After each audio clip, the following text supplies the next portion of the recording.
Land by Geetanjali Shree. Translated by Daisy Rockwell. One wonders, did the youngest son have trouble laughing because life was getting tough? Or had he lost the ability to laugh? Or had he never had it? Oh, tell me, what makes a character important? In the tale of a poor home, wealth is an important character, whereas it's beauty in the lives of the ugly. For, in- for India, it is Pakistan and America that play the characters of villain and hero respectively. The most important character in the tale of a blind man is an eye. It's a leg for the lame, a home for the homeless, employment for the unemployed, sleep for the sleepless. And if you have had enough of this, look, the most important character in every person's life is the thing that they lack. Thus, for this son, laughter played a key role. He was the youngest son in the household, and not much need to be said about him. Because this story is really about the elders, even if they'd prefer it wasn't. He's not even present in the story right now, but we are not going to dwell on that. Because for the moment, the operative truth is that which is lacking plays a critical role. Anyway, he was present earlier, the way his grandfather had been, that is, the husband of the bedridden grandmother. In the end, the grandfather passed over to the next world, and the son himself passed over to the ocean to Australia and became known as Overseas Son, by virtue of which an invisible thread of the joint family traveled to a distant shore. This son was as serious as Sid was rowdy. He was as industrious and composed as Sid was rambunctious and loquacious. This was the promising son, and to him the brawling of Sid's set seemed a waste of time, the uncouth and fickle culture of the middle class. Sometimes he even found their behavior obscene. That's why he stuck to his own business, only spoke as much as was absolutely necessary, and if he did have to speak, but didn't feel like it, he didn't make idle chit chat and only broached timely topics. He ate a balanced diet, got plenty of sleep, and never sat about idly. There was always a book in his hands to which he gave his full attention, whether on the toilet in the morning, or standing in a queue somewhere, or on a train, bus, or car ride. He was always expanding his knowledge base, and that's why he knew a great deal about history, geography, religion, philosophy, science, psychology, geology, economics, political science, urban studies, and how many things have been ruined and are being ruined in all these aspects of life, thanks to which he was always an emotional wreck. But his health had not yet been ruined. Personal qualities, characteristics can become characters in our life dramas too. That there was a character that overshadowed his entire life by virtue of its absence. Serious Son, which is what we will call him until his travels transform him into Overseas Son, would not have been discovered had he not gone to another city on company business.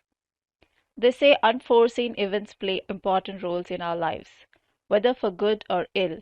Just as love blossoms in our lives and death shows us the exit, laughter can enter our hearts and exit from them too. There's no need here to get into the question of whether laughter entered or exited the heart of Serious Son, or when it came and when it went. The important thing to understand is that a sudden conflagration at the seashore alerted him to the importance of laughter, and that led to him feeling exceedingly glum. He'd had a bit of free time after a meeting, so he had walked out of his hotel and gone to sit on the beach, where he felt happy, more or less. More or less, because there wasn't much left in the world to make one feel truly happy. Wherever you look, the same hideousness, the same consumerist greed, the same fake culture, and the same flittering, flimsy, frivolous, ineffectual people who only know how to imitate and ape. So they belong neither here, nor there, nor anywhere. He steered clear of them all as much as possible, and stayed focused on his work.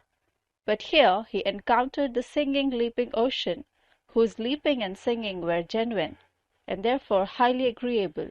So he first ordered himself a beer, and second went and sat at the most remote table and chair at the edge of the coconut-thatched cafe shack, with his book open before him, and turned his face towards the sea. Whenever the tumescent tumult of tacky tourists encroached, he would drag his table and chair closer to the sea and sit contentedly, more or less. He even dozed. If anyone had seen him from afar, it would have made for a charming painting. The vast sky, the immense sea, and wedged into the corner a tiny fragment of a scene in which a young man was seated in a chair with a beer by his side and a book in his lap. The waves lapped at the edge of the scene, retreated, then returned, as though they might at any time carry the scene off altogether. The scene itself seemed mysteriously drawn into the waves. But no one actually saw the scene from far off. The one person who did see it saw it up close. Specifically, this witness was a plump, giggling little boy. Serious son loathed children, and also their parents, who plastered their offspring's adorable exploits all over the internet. And if there was anything he hated more than tiny, foolish, milk-puking babies with googly eyes and wobbly hats, it was fat, fresh, lurching, prattling, spittle-oozing, gurgling, gleeful toddlers, like the one that saw him. The child was making the rounds from one table to the next, a baby bull on the loose, tipping one person's glass, trying to knock over another's chair, and when no one was watching, the baby bull would suddenly jump forward and give someone a smack. And way over there sits one individual, utterly unaware of this toddler's presence. How could this be acceptable to the spoiled little prince? Here was a challenge. His goals changed. Donald Duck waddled over to Sirius Sun, dozing by the ocean. The sea swirled about the legs of the table and chair, and all was peaceful in the ocean's din, when little Fatikins raised a hand and planted a baby smack on Sirius Sun. Sirius Sun was startled, but he would not allow anyone to spoil his alone time. And yet here was the child again, with another slap, followed by a demand that he laugh. Sirius Sun opened his eyes and made a horrible face when he was slapped for the third time. Then all the futility of the world was brought home to him, and he turned and grabbed the pup by the neck and waved him in the air. "If you ever come back here, I'll throw you in the water," he cried. The child howled at the ocean, and his freshly minted parents came running and set about battling Sirius Sun. How could anyone behave this way towards a child? Everyone else adores him, and here you are, incensed by a child's game. "Oh, is slapping a child's game?" asked Sirius Sun, nettled. "You are the one spoiling him, and kids like this stay spoiled even after they grow up." "What do you mean?" asked the parents. "All he was asking was for you to laugh. Are you unable to laugh?" Sirius Sun got up and left. The world, wrecked by destructive humans, rematerialized all about him. The sand, defiled with beer cans and plastic bags, the earth, colonized by white people, the flabby Indian bandar log, the cacophony that fancies itself music and makes nature weep. The laughing, screaming, stupid people laugh.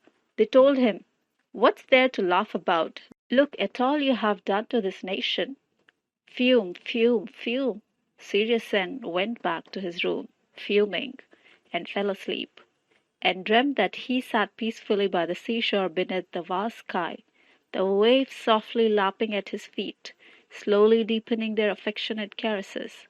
And now his chair bobs up lightly at every love shove, and now the ocean brims with affection, and he is lifted high atop the waves, and now he is seated on a throne in the sea, and all the tourists on the beach have gathered to watch him, along with their plump-fleshed children, and he is explaining to them, "Idiots, imbeciles, look at how you breathe. Think about how you ape foreigners as you breathe. That's why your lungs are full of pollution, not oxygen. That's why you are sputtering, stuttering, not breathing. Dude, do you own breathing for a change and teach your children to do the same? At which a small football-shaped child comes lumbering to the front of the group and screams, "The king is naked! Laugh!" And the roaring of the crowd on the beach swells. He can't laugh, and a massive wave breaks over him and suffocates him. And a furor breaks out, and his heart palpitates horribly, and suddenly his eyes pop open. His heart is beating too fit to burst, and the sentence bounces towards him like a football, growing continuously smaller. It turns into a marble crossing the boundary of wakefulness and sleep to leer at him in the darkness. Can't you laugh? The moment of waking is full of innocence. As we wake, we are unarmed and vulnerable. The dreamer wonders what we should forget and what we should remember. The heart of the awakened one pounds, and the sentence stares at him mutely. Can't you laugh? The question sticks to him all the way home, and serious son's quiet disquiet now becomes disquieted disquiet. And this new absent presence becomes his difficult life partner, this omni-absent laugh, which jeers at him.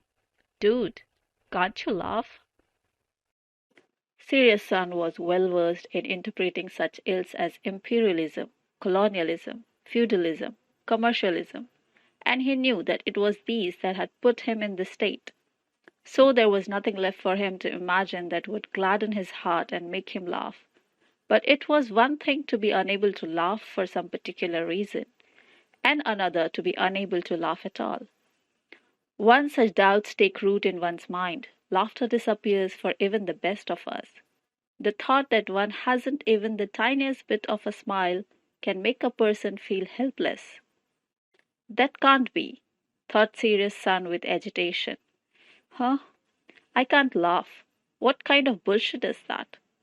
And he chuckled at his own understanding of the situation, which was noted by Julius Caesar. Julius' eyes open and early each morning, after which he would go out for his walk. The home of the irritable-faced neighbor, that is serious son, was on the way, and Julius had got in the habit of seeing the irritable face grow more irritable the moment their eyes met. First and foremost, serious son was annoyed at his name, that it wasn't just Julius but also Caesar on top of that. And after that, Julius' very British performances would start up whenever he bumped into anyone. And then serious son's annoyance would know no bounds. This annoyance could be heard in the rustling of the breeze, which Julius Caesar detected as well, because his hearing was particularly sharp. Besides, he too enjoyed annoying the annoyed one, the way most others did. They would either change their route upon seeing him, or take pleasure in the encounter out of sheer pig-headedness.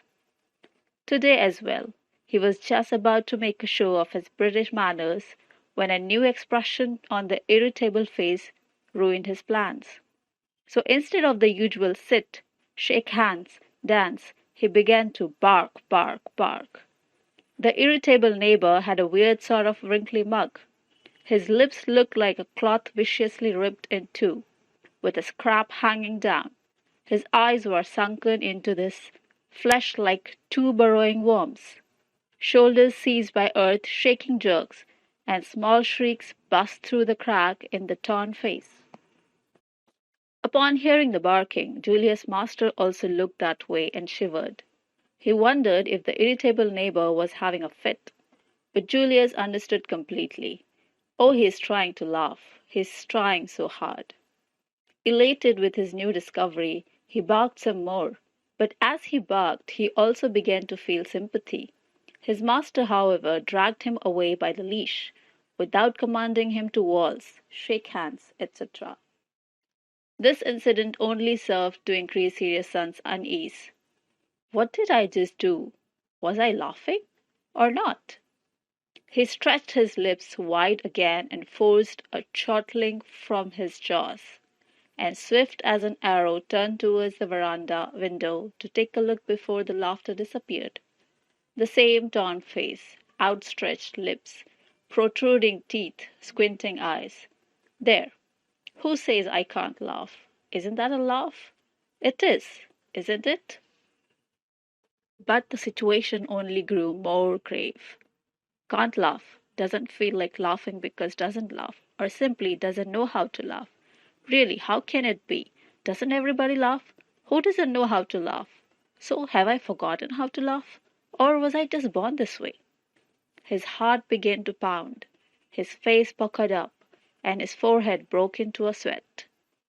The fear that he didn't know how to laugh became Sirius Sun's constant companion, and to laugh became his most fervent wish.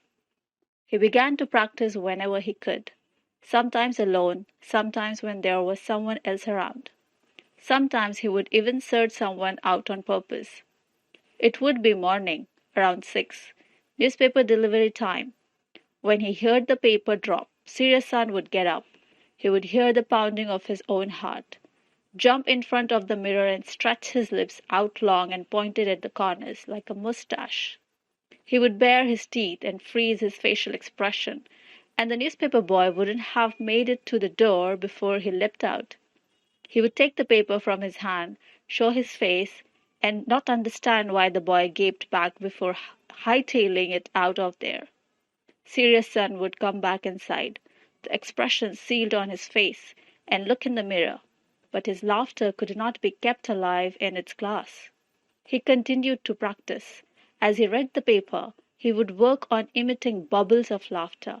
His face would twitch in a ho ho, hoo hoo, ha ha, but his eyes sagged sadly. That is as in Bihari pop song, Ara hile, chapra hile, devariya hile. Everything wiggled and everything jiggled except for his laughter. Only Julius Caesar stood witness to his laughterless pain. He did try to help. He barked whenever he saw him, and wagged his tail as if to say, "Look at me, we laugh like this." But who had time to appreciate this sensitivity? He even barked to draw attention to the ear-splitting guffaws of the elderly men gathered in the park, as if to say, "Learn from them." But he was the one whose throat got sore. Nothing else came of it. This is, the laughter continued to go missing.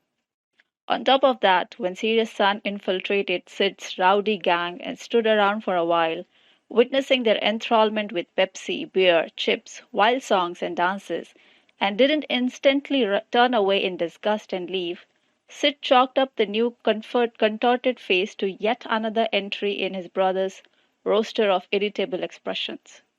Of course, there were those who did notice Sirius Sun's ripping face, that the stitching of his sullen visage was beginning to show, and that he was breaking out in hives, and that the hives began to shake and twist, and he began to make a tunk noise in anguish.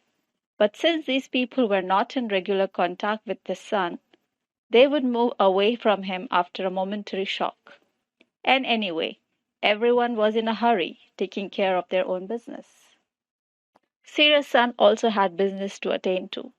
His inner turmoil had its place, but so did his work. Yet these days the search for his missing laughter had infiltrated even that. This was a big problem, because there was he going to find something worth laughing about at work?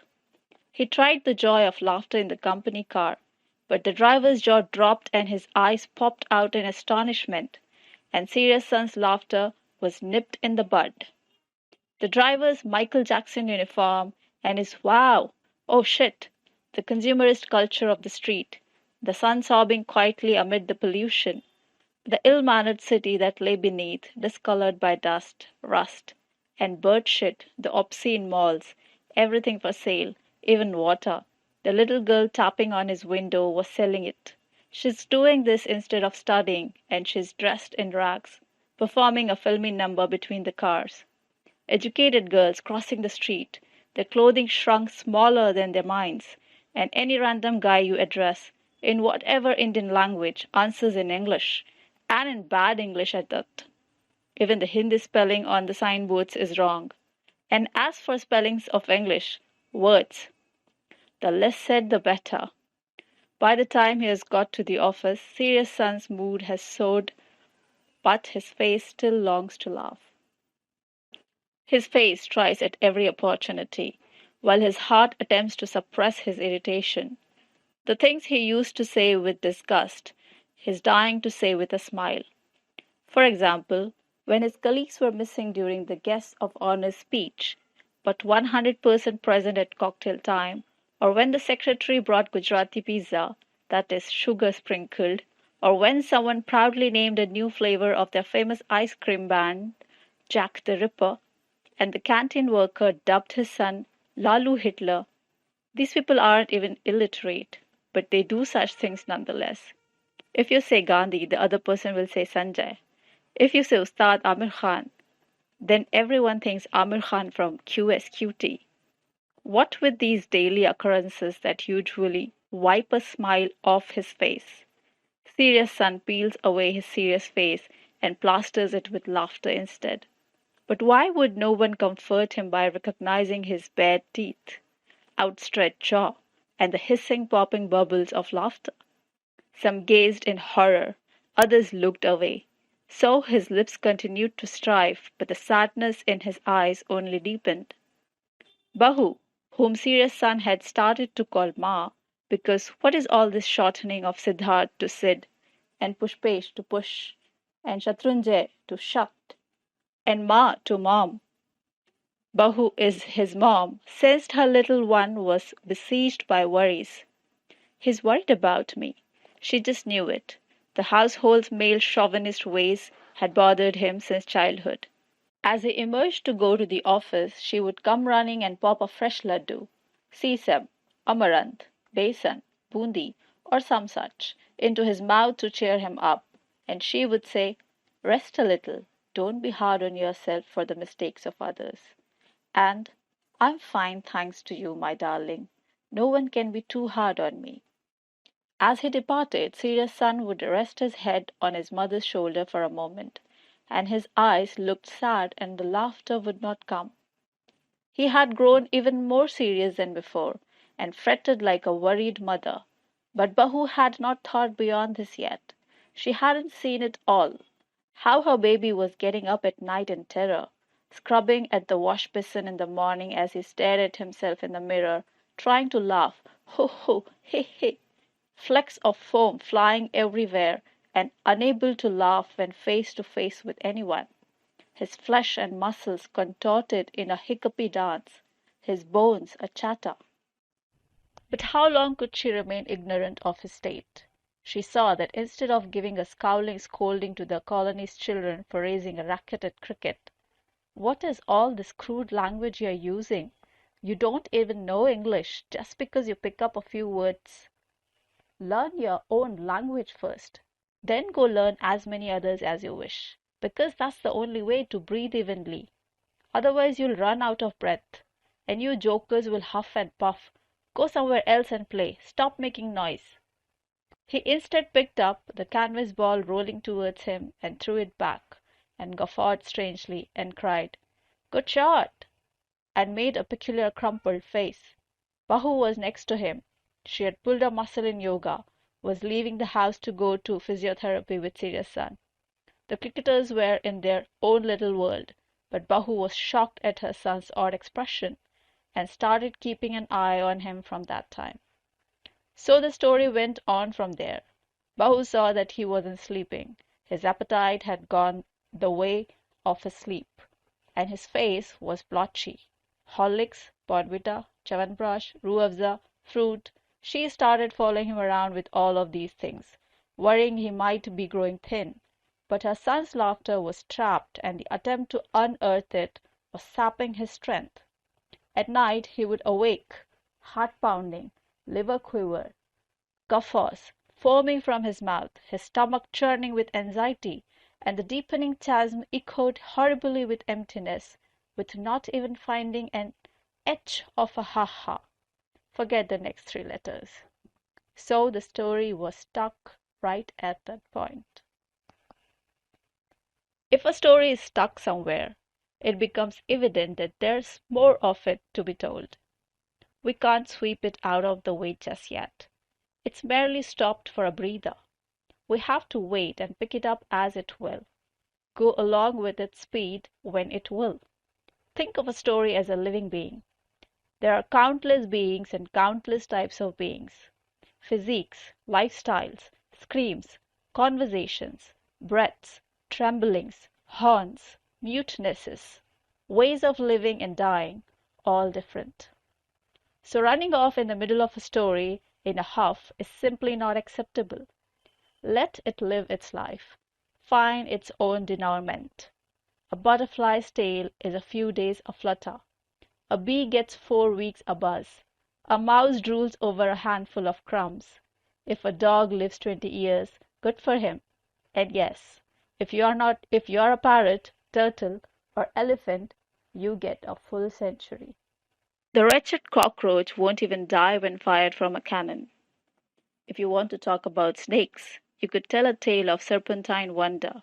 The head can go, a bit off leg too, a bit off the top, a bit of the toe, but the tail keeps dancing. Here's the thing, a story can fly, stop, go, turn, be whatever it wants to be. That's why our wise author Intizar Hussain once remarked that a story is like a nomad. And you may well fall speechless, because if a story wants, it can stand in one place, refusing to budge, take root and become a tree, which is another life form, an immortal witness of everything from the gods until now.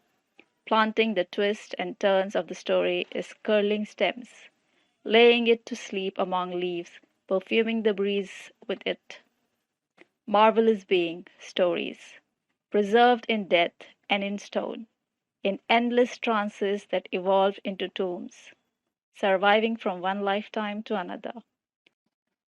The tombs turn to stone, then liquefy, then evaporate into steam and shimmer up, rendering you idolatrous with their silence. And that steam, too, can raise an entire story. The tale of laughter will continue on.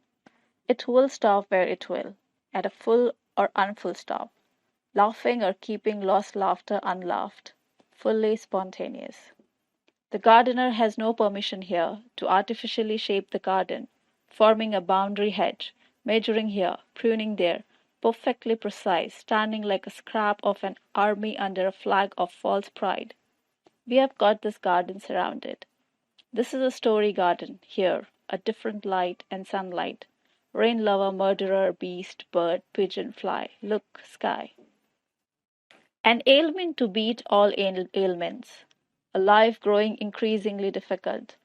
The problem was stuck right where it was, but that in itself moved it forward. Exhaustion, hunger, face contorted moment by moment in the laughter struggle, so why wouldn't the eyes look fatigued sinking into black sockets? Why wouldn't food and drink bring about a state of indigestion, a round of constipation or diarrhea?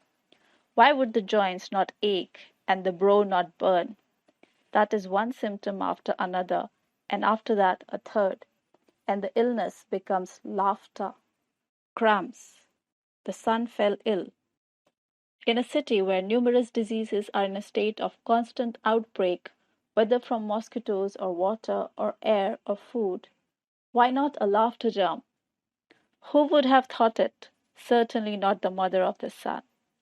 But she fretted over him, and though her child said no, the doctor finally came. The remedies went from wet compress to painkillers to multivitamins, and then moved on to tests. No end of maladies to be checked, for all symptoms mimic one another. It's always this way with medical jargon and diagnosis. Check for flu, typhoid, dengue, gastroenteritis, malaria, chikungunya, influenza, pneumonia. Or, good God, it couldn't be something else, could it? She was so anxious she could barely breathe. But all the reports came out clean. Broad spectrum antibiotics were prescribed, but he didn't get any better. He was talked into cortisone injections. They were useless. Bahu cooked his food with her own hands, but still his health deteriorated. Even though her younger son used up all his remaining vacation days, the illness simply would not go away. I'm fine, he kept saying, and the tests too. showed he hadn't got anything. What was Bahu to do? She began to massage his forehead with balm to help him sleep, and she sent for the servant Ratilal's nephew Fitru so he could massage his feet after school, even if he was sleeping, because my little darling must get better. And he started getting up at night to look in on him, and every task that someone else could do for her younger son, Fitru began to do. One vacation day, she noticed that Ratilal was sitting and massaging Sirius son's feet himself. Oh, I see. So your nephew has put you to work here because you are on leave? Bahu asked, thinking this must be what had happened. The next day she saw that Tillan sat at the foot of her son's bed, massaging his legs. On another day it was Ghanti on duty. Bahu was startled. What's going on? First this one, then that one coming into the house? Where on earth is Fitru? Then it turned out that Fitru had refused to do it. Why did he refuse? He says Sirius son is not well. But that's why I asked him to massage his legs. No, ma'am, no, Mem Sahib, he says. Sirius son makes faces and sounds come from his belly. Once it all came out, it was easier to talk about. Chimpu, the newspaper boy, is also scared. You ask him, please. Then she was told that as soon as Sirius son saw Fitru, his face begins to crack and his mouth made a kind of sobby sound. Fitru couldn't figure out what he was trying to say. Once he said Sirius son was surely crying. That's why he couldn't talk. Then Sirius son got tired and fell back on the pillow. I was massaging his legs, but he wasn't paying attention. He kept his eyes closed, and it was like something was stuck in his mouth, but he wasn't managing to get it out. Just then Chimpu came to the door with the paper. Sirius son jumped up and made that strange face at him. Chimpu threw the newspaper at him, oh Lord, and ran. He says he does the same thing every day. Something's happened to him. Bahu gave them all a tongue lashing, but now her heart began to pound, and she broke into a sweat. She increased her surveillance so that one night she also saw her son was sitting up in the semi-darkness, ha ha, hoo hoo sound pouring from his lips. Was this laughter? But it was as though laughter had been cut from a piece of paper and pasted to his lips. His eyes, cheeks, nose, forehead, all unlaughing, the mouth bursting with these sounds, mismatched.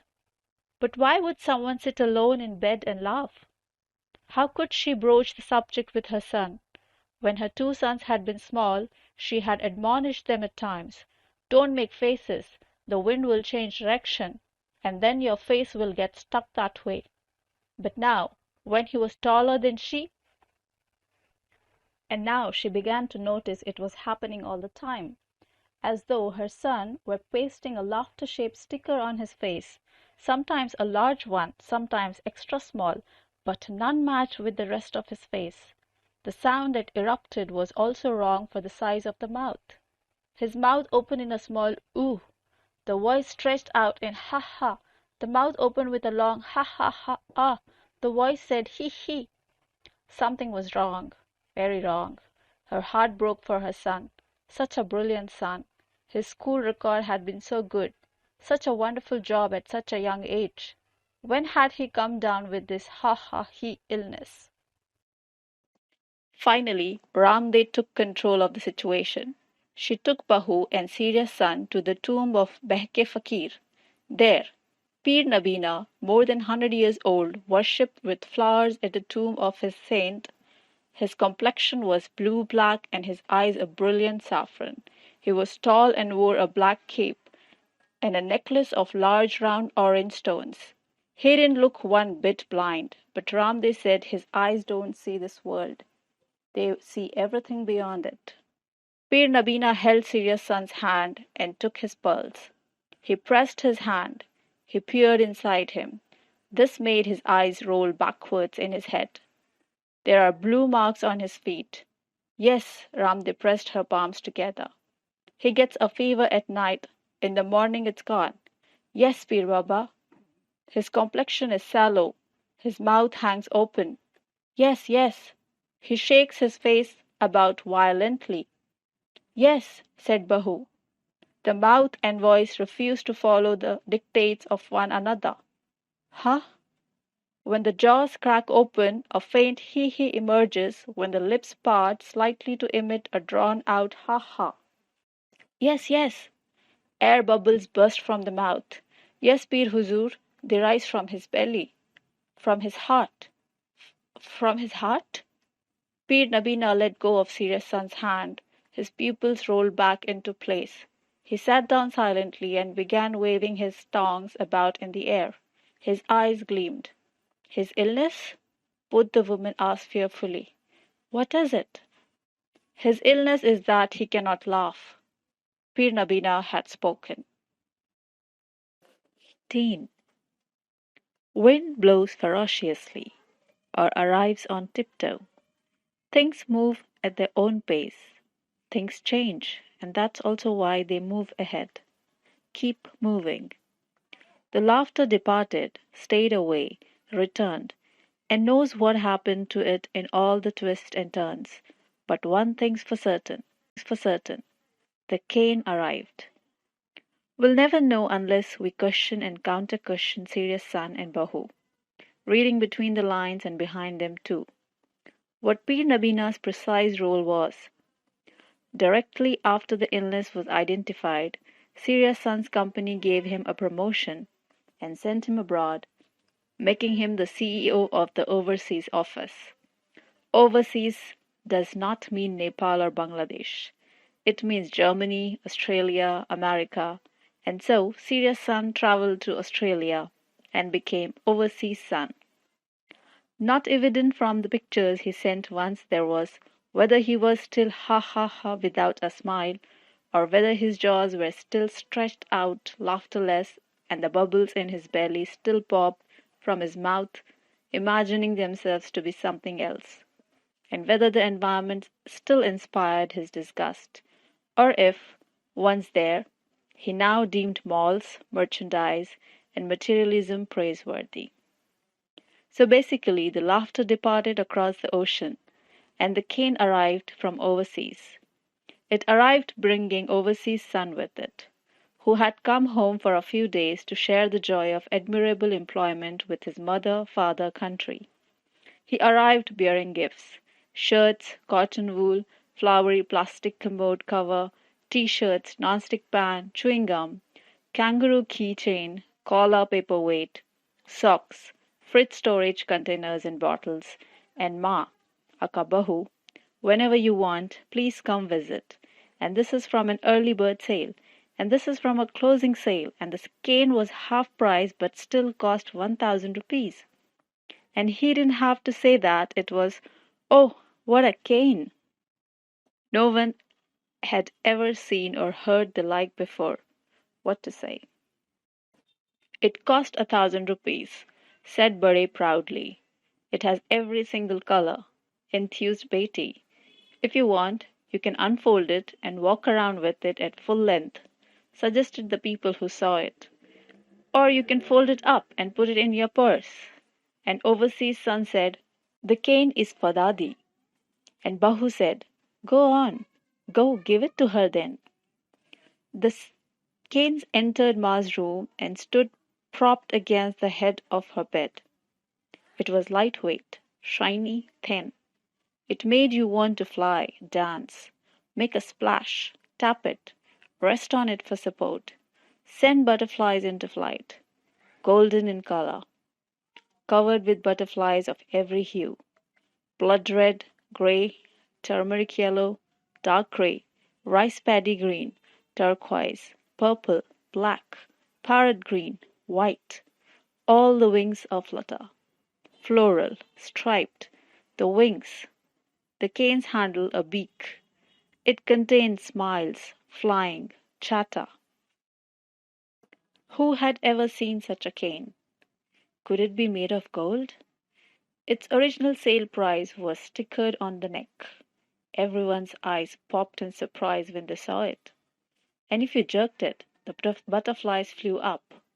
And the cane could do somersaults, clack, clack, clack. And if it felt like it, it folded up small, like Alice in Wonderland. a mere handspan of a stick that you could press beneath your arm and no one would even notice.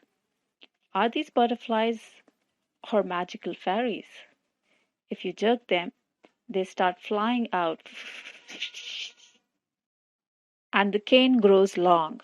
Alice is cane. Overseas son returned to Australia, and the cane rested by Ma's bedside as though it were a member of the household. All who came greeted it, looked at it, touched it, extolled it, made it shrink from large to small, expand from small to large. When they flung it into the air, it clicked to attention. Fling it up again, and it takes a bow with its head, torso, every part of its body as though it has just finished performing its role, then collapse into itself. Everyone gazed on in astonishment. Everyone, that is, except for Ma, who was still pressed against the wall, unimpressed by the array of colors in the room. Colors have theatrically all their own. They don't come into being just because they exist. They can lie in place, buried. When the breath rises softly, glides around here and there, only then do colors shift. They blink, look about, giggle, crack up, cry out, act childish or prance romantically, lie down dead, rise again. Then they swing into action, as though they hadn't been there before, even though they had indeed existed. Everyone opens Ma's window, but she won't look out. A kite has got caught on the branch outside. Did it have ground glass on the string that sliced the other lines? Was the kite made of silk or paper? Was it sewn into bamboo sticks? Did it get cut down? Was it heading for a fall and got stuck in a tree?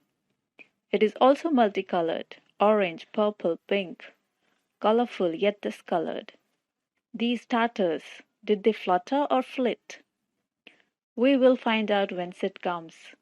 When the cane flaps its wings, something will happen. When the butterflies fly, Ma's eyes will fly open.